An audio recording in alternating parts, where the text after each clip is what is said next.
එනකොට ඇනලයිස් කියන්න මොනවත්ම ඉගෙනගෙන ආවේ නැහැ. දැන් නම් ඇත්තටම chart එකක් දැක්කම කිව්ව හැකි නිකන් සාමාන්‍යයෙන් ඇනලයිස්ෙන් ඉතුරු ටික ඔලුවට එනවා නිකන්. ඒ කියන්නේ ජීවිතේට ප්‍රොෆිට් කරලා තිබෙන්නේ ඩොලර් එකකට දෙකකට වඩා. ඩොලර් 71ක් විතර ඊයේ ප්‍රොෆිට් කරා. නියමයි මේ සපෝට් ටීම් එකේ අයියලා දෙන්න සෑහෙන සපෝට් එකක් දුන්නා. අයියා කෙනෙක් වගේම අර සර් කියන එක දැනෙන්න තියෙන ළඟට ඇවිල්ලා හොඳට ඉතින් කියලා.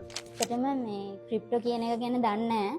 යාළුවෝ එකතු වෙලා කතා වුණ හින්දා ජීවිතේ ගොඩක් අරමුණු තියෙන හින්දා මේ ගමනට එන්න මං හිතාගත්තේ. ඇත්තටම මෙතෙන්ට ආවන් පස්සේ ලොකු විශ්වාසයක් තිබ්බේ නැහැ මේ දේ ගැන. කියන්න මට කරගන්න පුළුවන් වේද කියන බය තිබ්බා. සතියක් දෙකක් පහු වෙනකොට පොඩි අදිෂ්ඨානයක් හිතට ආවා හීන හැබෑ කරගන්න ඕනේ මෙතන අඩිතාලමක් වෙයි කියන එක. සති පහ යනවා තේරුන්නේ නැහැ. නොදන්න දේවල් ගොඩක් ඉගෙන ගත්තා. මෙතෙන්ට එනකොට තිබ්බ හීන බලාපොරොත්තු අද මෙතනින් යනකොට ගොඩක් ශක්තිමත් වෙලා තියෙනවා කියලා හිතෙනවා. සපෝට් ටීම් එකේ අයත් ඇත්තටම අපිට ගොඩක් හිතවත් වුණා.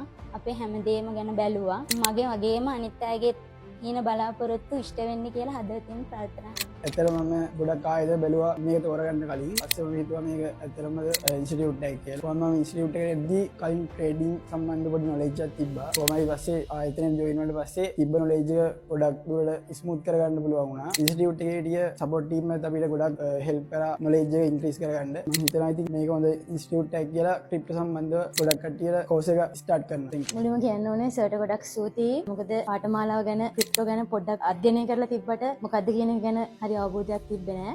වෙන ජොබ් එකක් කරද්දී වුණත් අර කරගෙන යන්න පුළුවන් නිසා තවත් පැත්තකට යමු වෙන ලොකු ආසාවක් තිබ්බ මට. ජොබ් එකේ වෙනසක් ගන්න අරමුණක් නැතුව අපු එකක් යාළුවෝ නිසා. මේ වෙද්දි සර් කියපු විදිහට ලොස් වෙලා තියෙනවා, රන් කරලා තියෙනවා. ඉස්සරහට වැඩ ටික කරගෙන යන්න සර්ගේ සපෝට් එක දෙනවා කියලා තියෙනවා. ඉතින් ඒක බලාපොරොත්තු වෙනවා. සර්ට සුබ පතනවා. තවත් ගොඩක් අයට මේ නොලෙජ් එක අරගෙන යන්න ලැබෙන්න කියලා. ඒ වගේම සපෝට් ටීම් එකට සහ ආයතනයට ඇත්තටම මම අසනීප වෙච්ච දවසෙත් මට ගොඩක් උදව් කරා. අර ස්ටුඩන්ට් කෙනෙක්ට දෙන්න ඕනේ සපෝට් එක මෙහින් ඇත්තටම ලැබෙනවා. ඉතින් හදවතින්ම සුබ පතනවා. සර්ගේ ආයතනයේ අනාගතයට.